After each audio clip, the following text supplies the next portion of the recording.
ઓમ શ્રી ગણેશાય નમઃ. જય શ્રી કૃષ્ણ મિત્રો.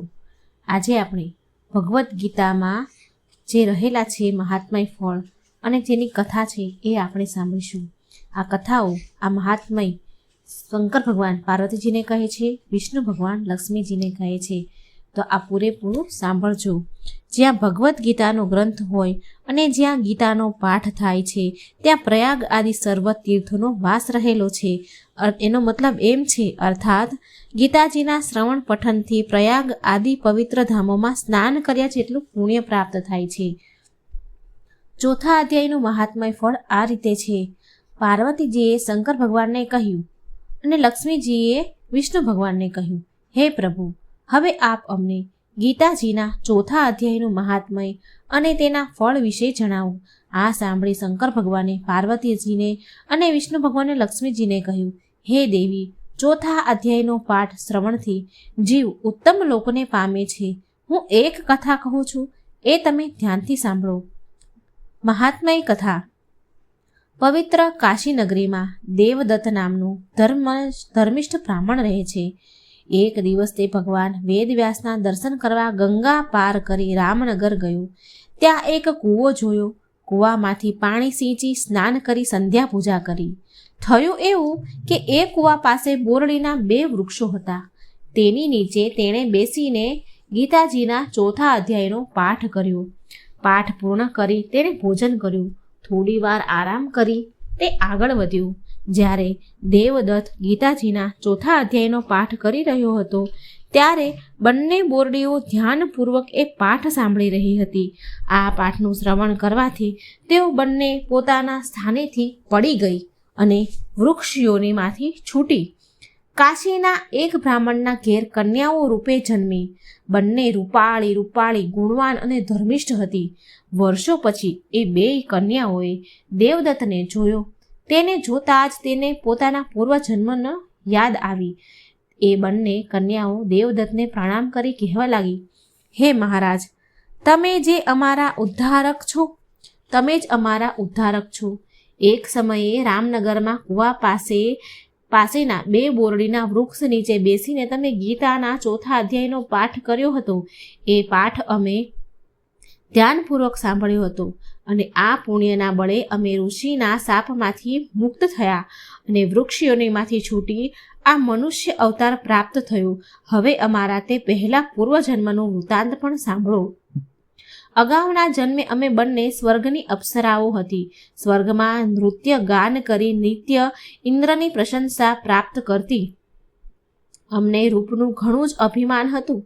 એક દિવસ અમે પૃથ્વી પર વિહાર કરવા આવ્યા ત્યારે ગોદાવરી નદીના કિનારે છિન્ના પાપ નામના સ્થળે અમે સત્યપતા નામના ઋષિને ઘોર તપ કરતા જોયા. આ ઋષિનું તપ જોઈ ઇન્દ્ર પણ ગભરાઈ ગયા અને તેમને પોતાના ઇન્દ્રાસન જતું રહેવાનો ભય લાગ્યો. આથી તેમણે ઋષિનું તપ ભંગ કરવા અમને ઋષિ પાસે મોકલી.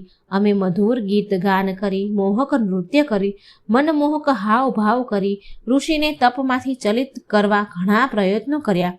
ધ્યાન ભંગ થતાં ઋષિ સમાધિમાંથી જાગી ગયા અને બહુ ક્રોધિત થયા અને અમને શ્રાપ આપ્યો કે જાઓ, તમે બંને જડ બોરડી બની જાઓ.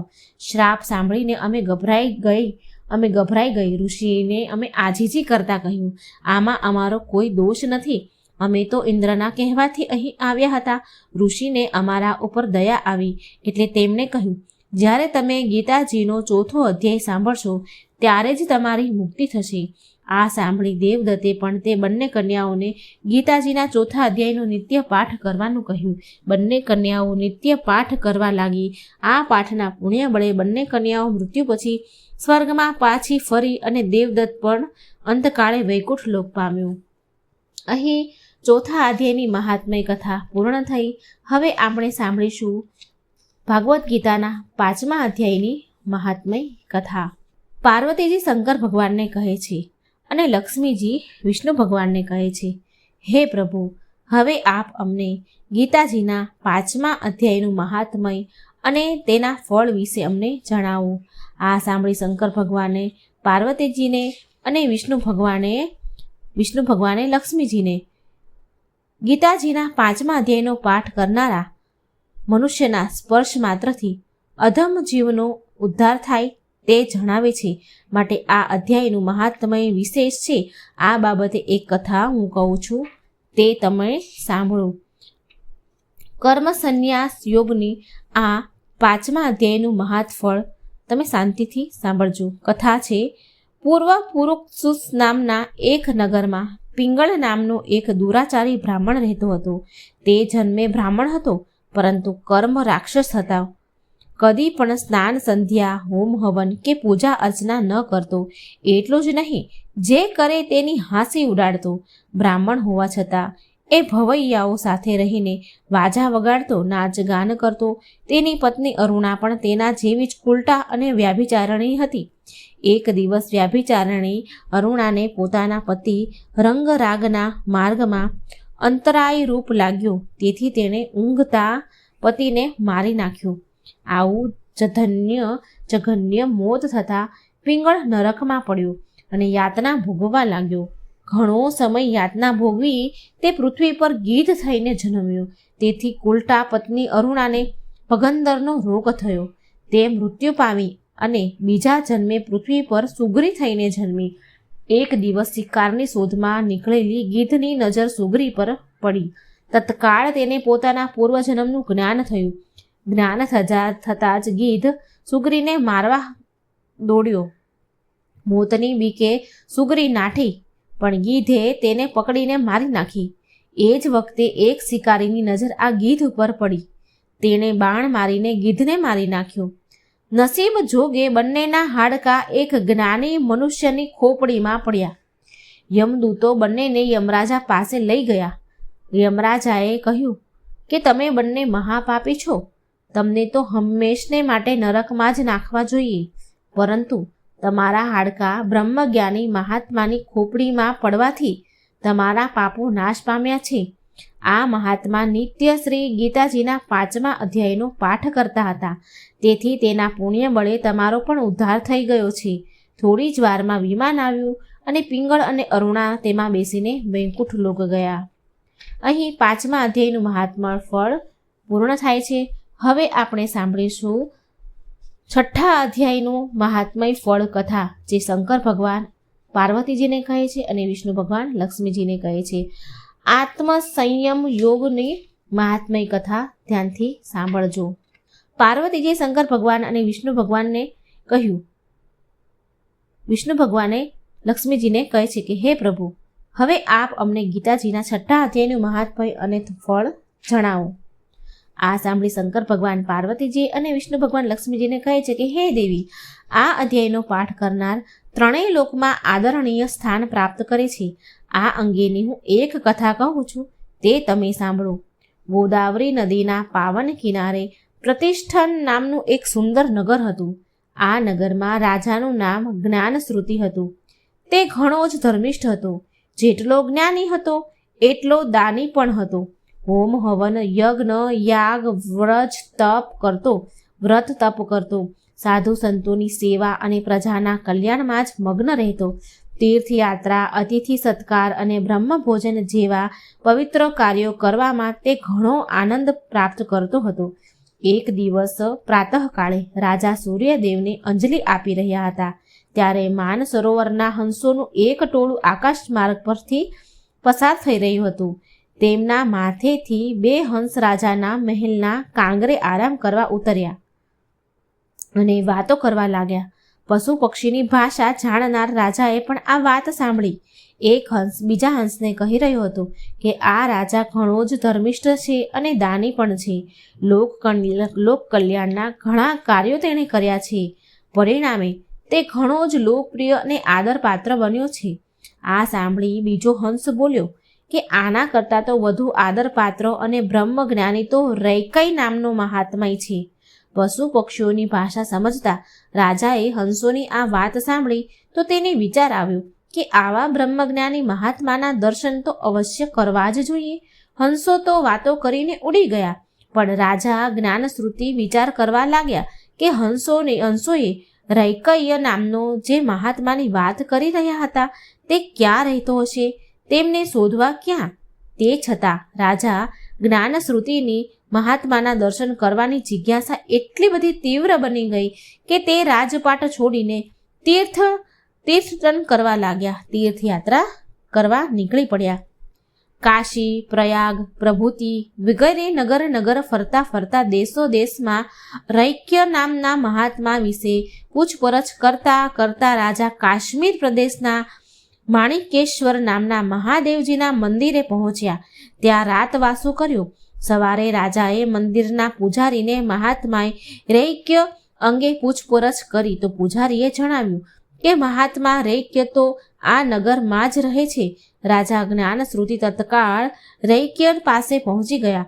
જઈને પ્રણામ કર્યા અને નમ્ર અવાજે પૂછ્યું કે હે પાવનકારી સંત, આપ આ કક્ષાએ કઈ રીતે પહોંચ્યા? એ કૃપા કરી મને જણાવશો તો હું કૃતાર્થ થઈશ. ત્યારે મહાત્માજી રૈક્ય બોલ્યા કે હે રાજન, હું નિત્ય ગીતાજીના 6ઠ્ઠા અધ્યાયનો પાઠ કરું છું. તે પાઠના પુણ્ય બળે હું આ સિદ્ધિ પ્રાપ્ત કરી શક્યો છું. આ સાંભળી રાજા જ્ઞાનશ્રુતિ પણ નિત્ય ગીતાજીના 6ઠ્ઠા અધ્યાયનો પાઠ કરવા લાગ્યા અને આ પુણ્યના બળે રાજા સર્વ સુખ ભોગવી અંતકાળે વૈકુંઠ પામ્યા. 6ઠ્ઠા અધ્યાયની મહાત્મય ફળ કથા અહીં સંપૂર્ણ થાય છે. હવે આપણે સાંભળીશું 7મા અધ્યાયની કથા, મહાત્મય કથા વાર્તા આપણે સાંભળીશું. જ્ઞાન વિજ્ઞાન યોગ. આ 7મો અધ્યાય છે. પાર્વતીજી શંકર ભગવાન અને લક્ષ્મીજી વિષ્ણુ ભગવાનને કહે છે કે પ્રભુ, હવે આપ અમને ગીતાજીના 7મા અધ્યાયની મહાત્મય ફળ વિશે જણાવો. આ સાંભળી શંકર ભગવાને પાર્વતીજીને અને વિષ્ણુ ભગવાને લક્ષ્મીજીને કહ્યું કે હે દેવી, હું તમને ગીતાજીના 7મા અધ્યાયનું મહાત્મય કહું છું, તે સાંભળો. મહાત્મય કથા આ પ્રમાણે છે. પાટલીપુત્ર નામના નગરમાં એક શંકુકર્ણ નામનો બ્રાહ્મણ રહેતો હતો. તેને 3 પુત્રો હતા. શંકુકર્ણ વેપાર કરીને સુખેથી ગુજરાન ચલાવતો હતો. એકવાર તેને વધુ ધન કમાવા માટે પરદેશ જવાનો વિચાર કર્યો. તેણે પોતાના પુત્રને ખબર પડી કે એ રીતે પોતાનું બધું જ ધન એક ખાડામાં ખોદી દીધું. પછી તે વાહન લઈને ઉત્તર દિશા તરફ નીકળી ગયો. દુર્ભાગ્યે બન્યું એવું કે પરદેશમાં સાપ કરડવાથી શંકુકર્ણ મૃત્યુ પામ્યો. અકાળે મૃત્યુ થવાથી તેનો જીવ તેના દાટેલા ધનમાં અટકી રહ્યો. આથી તે સાપ બનીને જ એ જગ્યાએ ધન દાટેલું હતું ત્યાં ધનનું રક્ષણ કરવા લાગ્યો. એક દિવસ સર્પયોનીની પારાવાર પીડા સહન ન થતાં તેણે પોતાના પુત્રને સપનામાં આવી વાત કરી કે હે પુત્ર, હું સર્પયોનીમાં પારાવારા પીડા ભોગવી રહ્યો છું. મને મુક્તિ અપાવો, માટે તું મને મુક્તિ અપાવ, મારો ઉદ્ધાર કરો. આ વાત સાબિત રૂપે શંકુકર્ણ પોતે જ્યાં ધન દાટ્યું હતું તે જગ્યા તેને દેખાડી. જોગાનું જોગ. 3 ભાઈઓએ એક સાથે જ સપનું જોયું. હવે બન્યું એવું કે વચલા પુત્રના મનમાં બધું જ ધન એકલા જ હડપી લેવું હોય એવી એની ઈચ્છા જાગી. તેણે સવાર પડવાની રાહ પણ ન જોઈ. એ તો રાતોરાત પોતાની પત્નીને સાથે લઈને સપનામાં તેના પિતાએ જે જગ્યા દેખાડી હતી ત્યાં પહોંચી ગયો. પતિ પત્ની બંને તે જગ્યાની જમીન ખોદવા લાગ્યા. એ જ વખતે એક સાપ ઉફાળા મારતો મારતો ત્યાં આવ્યો. પુત્ર તો ડરીને પાછળ હટી ગયો. ત્યારે સાપ બોલ્યો, હે વત્સ, ડર નહીં, હું તારો પિતા છું. તું આ શું કરી રહ્યો છે? ત્યારે તે પુત્ર બોલ્યો કે તમે સ્વપ્નમાં આવીને જે કહ્યું હતું તે પ્રમાણે હું તમને મુક્તિ અપાવવા માટે આવ્યો છું અને જમીનમાં જે ધન દાટ્યું છે તે બહાર કાઢી લઈશ, એટલે તમારો ઉદ્ધાર થઈ જશે. પુત્રના આ શબ્દો સાંભળી સર્પયોનીમાં પીડાતો પિતા બોલ્યો કે આમ તું દાટેલું ધન બહાર કાઢી લઈશ તેથી મને મુક્તિ મળવાની નથી. તમે 3 ભાઈઓ સાથે મળીને શ્રાદ્ધના દિવસે શ્રી ગીતાજીનું પૂજન કરી 7મા અધ્યાયનો પાઠ કરો. પછી બ્રહ્મ ભોજન કરાવી યથાશક્તિ દક્ષિણા આપો તો જ મારી મુક્તિ થશે. તે પછી જ તમે 3 ભાઈઓ દાટેલું ધન મેળવી શકશો, નહીંતર આ ધન ભ્રમર બનીને ઉડી જશે. વચલા પુત્રને લાગ્યું કે પિતાની સદગતિ થયા વગર ધન મળવાનું નથી, એટલે તે પત્નીને લઈને પાછો ફર્યો. ઘેર જઈને પોતાના બંને ભાઈઓએ વિગતે વાત કરી. 3 ભાઈઓએ શ્રાદ્ધના દિવસે 5 વિદ્વાન બ્રાહ્મણોને બોલાવ્યા. શ્રી ગીતાજીનું પૂજન કર્યું અને બ્રાહ્મણો પાસે જ ગીતાજીના 7મા અધ્યાયનો પાઠ કરાવ્યો. પછી બ્રહ્મ ભોજન કરાવી યથાશક્તિ દક્ષિણા આપી બ્રાહ્મણોને વિદાય કર્યા.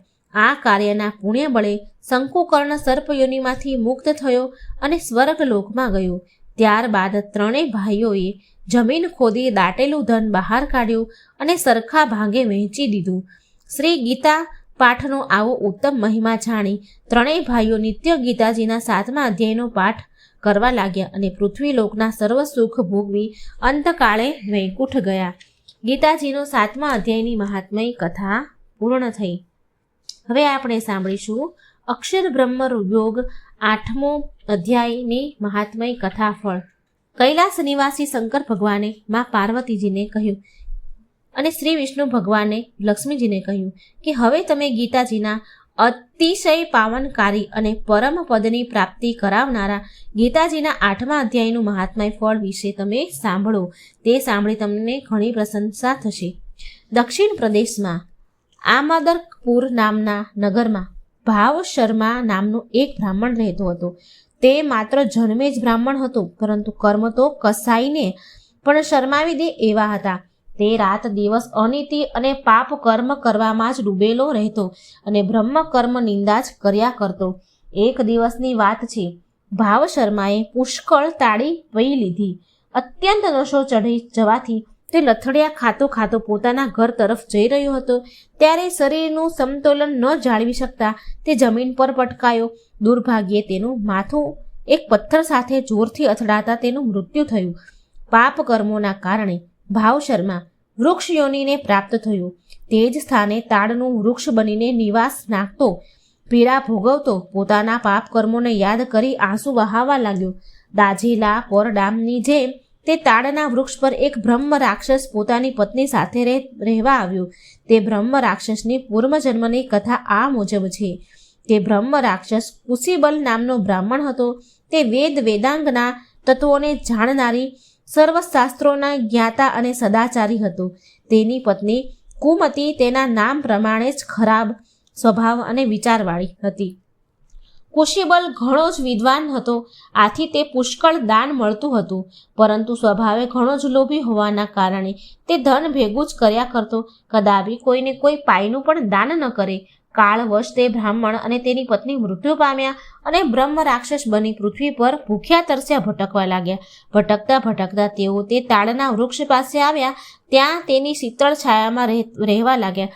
એક રાતે બ્રહ્મ રાક્ષસની પત્નીએ પોતાના પતિને પૂછ્યું કે હે નાથ, આપણા આ ભયંકર દુઃખો ક્યારે દૂર થશે? આપણે આ બ્રહ્મ રાક્ષસની યોનિમાંથી ક્યારે છૂટશું? આપણે શી રીતે ઉદ્ધાર આપણો થશે? ત્યારે બ્રહ્મ રાક્ષસ બોલ્યો, બ્રહ્મ વિદ્યાનો ઉપદેશ, આધ્યાત્મક તત્વોનો વિચાર અને કર્મ વિધિના જ્ઞાન વિના આપણને મુક્તિ મળવાની મુશ્કેલ છે. આ સાંભળી તેની પત્નીએ પૂછ્યું કે તદ બ્રહ્મ કિમધ્યાંતમ કિમ કર્મ પુરુષતમ.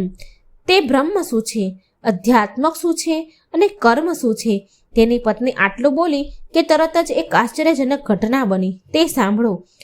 ઉપરોક્ત કથન ભગવદ્ ગીતાનો 8મા અધ્યાયનો અડધો શ્લોક હતો કે જે તેમના મુખેથી અનાયસે નીકળી ગયો હતો.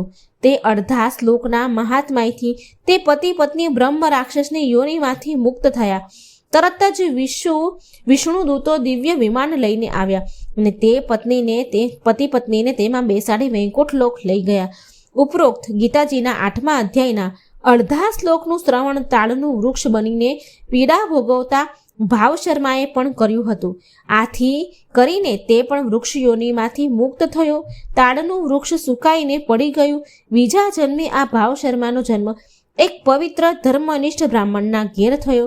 મોટો થયો. પ્રારબ્ધ બળે ગીતાજીના પાઠમાં 8મા અધ્યાયનો પાઠ કરવા લાગ્યો અને આ પાઠના પુણ્ય વડે તે સંસારના તમામ સુખ ભોગવી મૃત્યુ પામતા વૈકુંઠ લોક પામ્યો. આ હતો ગીતાજીના 8મા અધ્યાયનું મહાત્મય ફળ કથા. જય શ્રી કૃષ્ણ. રાધે રાધે. Thank you.